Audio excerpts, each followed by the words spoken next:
Ravi de vous retrouver dans cet ultime rendez-vous. Il est 13h30 à Paris. Bienvenue dans Derrière l'image. On prend le temps de décrypter l'info à partir de photos qui font sens. Et ce cliché aujourd'hui, vous allez le voir ici et comprendre très vite, celui d'un navire lancé en pleine mer, tel un taureau à la conquête de l'océan. Vous l'avez peut-être reconnu, c'est l'IMOCA Charal avec Jérémy Bayou et Morgane Lagravière qui a réussi à prendre la tête de la flotte dans la catégorie IMOCA. On est après une semaine de course sur la Transat Café l'Or.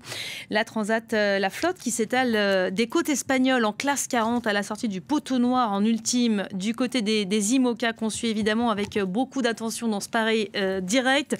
On est avec ces deux équipes, l'équipe Initiative Cœur de Samantha Davis et Violette d'Orange. Pour le moment, 7e. Bonjour les filles. La Team Fives Group, Lantana Environnement avec Louis Duc et Masa Suzuki, 12e au classement, 2e dans sa catégorie. Bonjour à vous messieurs.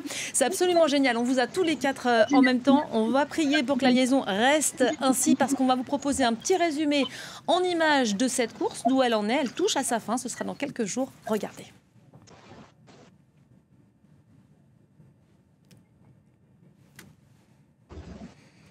Alors, pas d'explication, semble-t-il. Merci d'être avec nous et bonjour à tous les quatre. On était censé résumer un peu où en est la course, forcément. Le coup d'envoi a été lancé il y a une semaine. On va faire honneur aux dames. Samantha et Violette, merci d'être là et nous accorder cette petite parenthèse dans cette course. Vous qui êtes 7e, je le disais à l'instant, ça se passe comment pour vous? Ça se passe bien une semaine après le départ? Ah oui, ça se passe super bien. Là, on est dans les alizés. J'essaie de cadrer les deux, c'est difficile. Ça bouge beaucoup, ça bombarde. En plus, sous le soleil, avec un super mer bleue, on essaie d'attraper le taureau qu'on a vu dans les photos, mais c'est pas facile. Il faut le prendre par les cornes, visiblement. Alors, je crois que vous étiez un peu dans un mouchoir de poche, les uns et les autres. Vous êtes même fait coucou, vous êtes salués d'un bateau à l'autre. Votre objectif à vous, les filles, c'est quoi? Arriver première? On a un concurrent qui est devant nous, qu'on espère arriver à grappiller. Après, les bateaux qui sont devant, on va tout donner, on va rien lâcher jusqu'au bout. C'est possible qu'ils soient un petit peu plus rapides que nous parce que c'est les bateaux de dernière génération.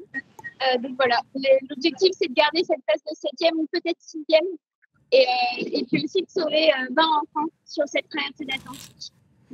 Alors, on voit que ça tangue de votre côté, mais c'est intéressant chez vous, messieurs, qui êtes à l'intérieur. Je ne sais pas ce qui est tombé chez les filles, mais il y a un truc qui est tombé par terre. Chez vous, messieurs, c'est beaucoup plus tranquille, beaucoup plus calme. Comment est-ce que ça s'explique? Bonjour Louis et Massa, vous êtes 12e, mais 2e des bateaux à dérive. Il n'y a pas de foil sous votre coque. Exactement. Bonjour Elisabeth, ravi d'être retrouvé avec mon compagnon Massa. Que tu connais pas encore, mais voilà. J'ai tenté de le faire parler français la dernière fois, ça n'avait pas fonctionné. Il faudra lui poser des petites questions en anglais, je pense. Mais c'est de l'anglais qu'on comprend tous, c'est de l'anglais international, donc ça va être nickel. Écoute, nous, on se promène entre le Cap-Vert et les Canaries. On est un petit peu derrière les filles, forcément. On a un bateau qui est d'ailleurs un ancien Initiative Cœur, il y a quelques années, qui était au Mont Tanguy de la Meute à l'époque. Et donc, forcément, il est un peu plus âgé, il n'est pas équipé de feuilles. Par contre, on se bagarre avec les bateaux à dérive, donc on est forcément un petit peu derrière. Le bateau est un petit peu moins puissant, donc c'est moins impressionnant que leur bateau. Mais par contre, on glisse quand même sous ce pli, là, c'est plutôt assez agréable. On est à 100% du bateau et voilà, on est 2e de notre petite catégorie. Enfin, catégorie, c'est un grand mot, on n'a pas le droit de dire ça, mais on est 2e des bateaux à dérive d'ancienne génération, en gros. Donc, on se bagarre, on essaie de le bateau à 100%, et puis et surtout, on prend du plaisir à naviguer ensemble avec Massa. Il n'a pas sorti son sac de samouraï pour me couper la tête, donc tout va bien. Je ne sais pas si on a la séquence, mais c'est vrai que vous ne vous connaissiez pas avant de prendre la mer. Alors, il y a la barrière de la langue, mais vous me disiez la dernière fois que lui, ce n'était absolument pas une barrière. Le langage des marins suffit, et puis aussi le langage de ce qui se passe dans l'assiette, parce qu'il vous a appris plein de bons tuyaux, Massa. On va peut-être regarder une séquence que vous avez postée sur les réseaux sociaux, c'est absolument excellent. Vous vous apprenez la langue tous les deux, on regarde. What do you say, jive in French? Jive in French, empannage. Empannage. Empannage. Empannage. Oui. Just we jived. Heading to Martinique.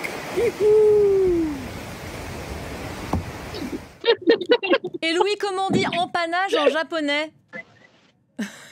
Comment on dit jive in japonais?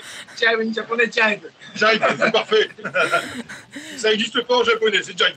Et on a le temps comme ça pendant la course, évidemment, de s'accorder du bon temps. Ça a l'air de plutôt bien se passer tous les deux. Hein. Ouais, bah écoute, en fait, on se connaissait pas avant le mois de juillet. Puis, bah, par contre, ça a assez vite bien collé. Et puis, bah, Massa, il est à la fois, c'est un très bon navigateur japonais. Il a le même niveau que nous tous quand on est en France. Et donc, en fait, bah, finalement, la barrière de la langue, elle s'enlève assez vite et on retrouve des marins sur l'eau. Et en fait, pareil, c'est un bon camarade, c'est un gars qui est assez sympathique. Donc, en fait, notre navigation se passe super bien. Mais c'est très rigolo de découvrir quelqu'un d'autre, en fait. Alors, ça pourrait très très mal se passer aussi. Hein. Mais visiblement, c'est absolument pas le cas, donc on va pas imaginer ce qui aurait pu se passer mal. Les filles, vous connaissiez, évidemment, on vous a suivi pendant le Vendée Globe. Vous faites équipe cette fois parce que c'est la particularité de cette course, hein, ça se passe à deux. Comment ça se passe? Comment est-ce qu'on allie les expériences? C'est vrai qu'on est des générations différentes. On a tous les deux fait le Vendée Globe, donc on peut mener notre bateau chacune de nous parfaitement. Donc c'est une complémentarité qui est bien.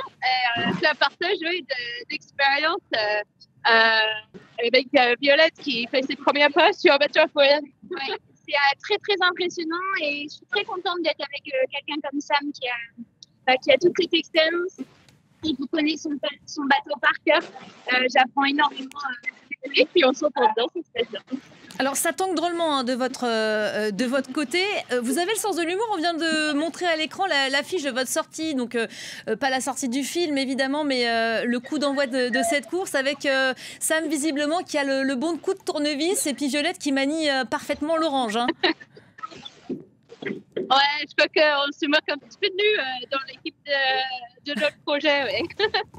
Mais non, c'est chouette. Et, on a tellement la chance d'être ici sur ces bateaux incroyables, de traverser l'océan avec le vent. Il y a de que être heureuse et en plus de partager ça avec quelqu'un, on apprécie beaucoup. C'est chouette. Donc, ouais, les grands sourires, bonne humeur tout le temps. Avec des réveils parfois un peu plus difficiles, hein, n'est-ce pas Violette? Oui, c'est au réveil.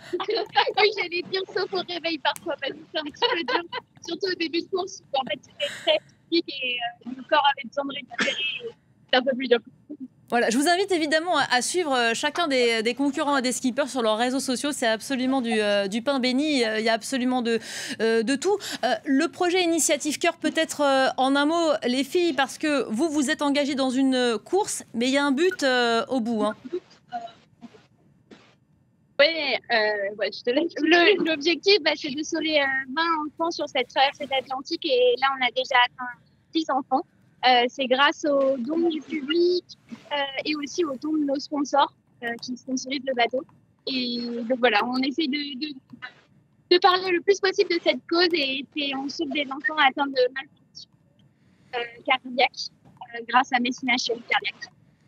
Voilà, c'est une cause que vous avez à cœur aussi, Sam, pour l'avoir portée sur le Vendée Globe. Chaque course, chaque compétition que vous faites, c'est évidemment l'occasion de récolter des dons. Oui, exactement. Et, j'ai pu faire quasiment 10 ans à soutenir cette cause qui ça me touche beaucoup. Et avec ce projet Initiative Cœur, on a sauvé plus de 500 enfants dans l'histoire du projet. Donc, c'est sûr que c'est très important pour nous. Chaque ville compte et tout ça se passe sur les réseaux sociaux de notre projet. Donc, c'est top. J'ai une experte des réseaux sociaux à côté de moi sur le bateau. Mais le plus il y a d'activités sur les réseaux, pour chaque nouveau clic, like, commentaire et tout ça, c'est nos partenaires qui font ça. Donc, merci à tout le monde pour de venir nous suivre. Ça nous aide, cette belle cause.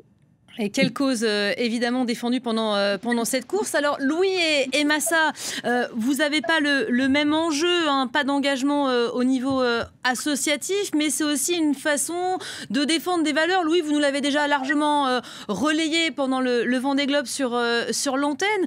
Qu'est-ce que vous essayez, vous espérez transmettre pendant des temps forts comme celui-ci ? À nous, en ce moment, on travaille beaucoup l'entente franco-japonaise, hein, c'est très important. Et c'est vrai à l'international aussi. Donc, voilà, nous, c'est notre principal objectif, c'est de bien s'entendre à la fin et que ça marche aussi pareil partout dans le monde. Ce ne serait pas idiot, surtout dans tout ce qui se passe en ce moment. Donc, on n'a pas beaucoup plus d'ambition que ça pour l'instant, mais c'est déjà pas mal. Et puis, on a aussi une petite transmission ensemble du bateau, puisque Massa, ce sera un concurrent du prochain Vendée Globe. D'ailleurs, il y a quelque chose qui me dérange un peu, c'est que Violette, là, en ce moment, elle navigue 300 000 à 400 000 devant nous, alors que pendant le Vendée Globe, on a passé le Vendée Globe quasiment tout le temps ensemble. Donc, je suis un peu choqué, un peu perturbé. J'ai plus ma petite Violette à côté de nous, là. Ah, ça fait rager Louis. Violette, peut-être un petit commentaire, parce que c'est vrai que vous étiez sur le même type de bateau pendant le Vendée Globe, et là, vous êtes monté sur les foils maintenant. Et j'espère que ça ne sera tardé pour toi, Louis, de récupérer un très beau projet et d'être sur foil bientôt. Ah, c'est absolument génial de pouvoir comme ça vous permettre d'échanger. Est-ce que vous avez d'ailleurs un mot à vous dire l'un et l'autre? Vous êtes deux teams qui évoluent dans des conditions différentes, team 100% masculine ou 100% féminine, peut-être en un mot. Bon, écoute, c'est sympa de voir leur tronche, hein, on se connaît bien de toute façon, donc moi je suis assez ravi de voir leur tronche. Sam, ouais, c'est le premier qui arrive qui achète des T-Force pour l'autre. Ah, ça, c'est de la motivation. Ah, ça, c'est une bonne idée, ça. Ça, attention, parce que Louis pourrait vous doubler, les filles. Attention. D'ailleurs, ça me tend une perche. Louis Duc, on a beaucoup parlé, évidemment, gastronomie avec vous pendant le Vendée Globe. La dernière fois, je vous avais demandé, est-ce que Massa vous apprend des choses? On a vu les vidéos sur les réseaux sociaux de ses cours de sushi, mais je crois que vous lui avez fait tester le homard bleu. C'est ce que j'ai lu, en tout cas. Est-ce que Massa peut nous en parler? Il va en parler. Massa, can you speak about lobster?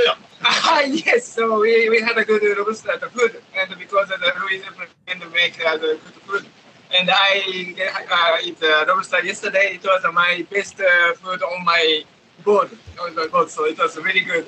Ah. We really enjoyed it.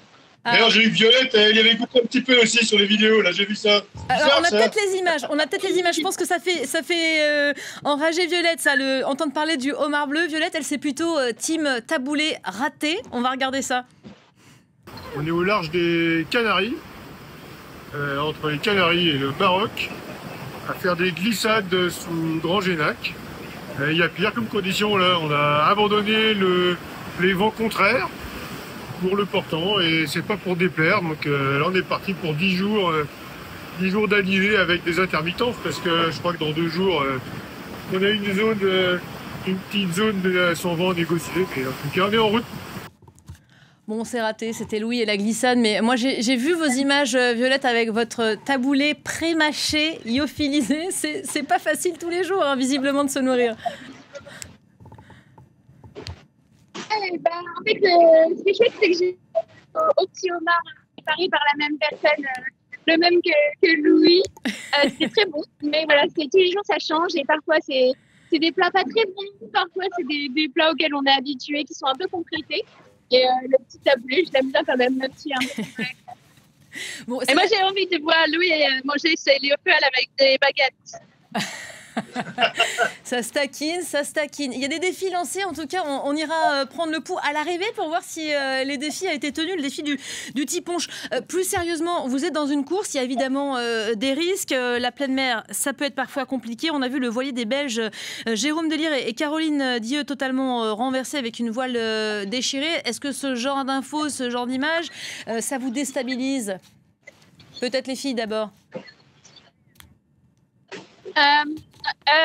En fait, on essaie de rester concentré sur notre bateau et nos manœuvres et nos choix de voile. Donc, et déjà, ça suffit pour parfois se déstabiliser. Et même, juste il y a une demi-heure, je me suis sortie de la sieste et Violette, elle était à 30 nœuds avec toutes les alarmes qui sonnaient. Donc, oui, sérieusement, il faut faire vraiment attention parce que on essaie de pousser un maximum pour aller très très vite, mais on peut se projeter limite de nos machines. On est en permanence à se poser les questions. Est-ce que ça va casser, ça tient, est-ce qu'il faut changer de voile? Donc oui, c'est ça en permanence. C'est quand même un petit stress parce qu'on va très vite. On a envie d'aller vite, mais on n'a pas envie de casser. Ça fait notre quotidien. Ouais, et les garçons non plus, il ne faut surtout pas casser. Hein. Je crois qu'on a à peu près 10 secondes. Louis? Eh ben, écoute, moi je crois que les Belges, ils ont quand même réussi un exploit, c'est de faire un buzz avec une voile déchirée. Je crois que j'ai resté ma vocation d'influenceur parce que avec le nombre de voiles que j'ai cassées sur le Vendée Globe, je devrais être extrêmement célèbre. C'est pas faux, mais on va pas vous porter l'œil, ça va bien se passer pour vous pendant ces derniers jours de course. Merci pour la parenthèse, on vous laisse de nouveau vous concentrer évidemment. Tout l'enjeu c'est d'arriver en bonne place, en bonne position, hein, mais avec un bateau qui tient la route. Merci à tous les quatre et on vous retrouve lundi prochain, peut-être sur la ligne d'arrivée. Merci à tous les quatre, c'est la fin de ce rendez-vous derrière l'image. Vous restez évidemment avec nous. Ciao tout le monde. Paris Direct revient évidemment dans quelques instants. Tout de suite c'est le grand format, c'est le focus, regardez.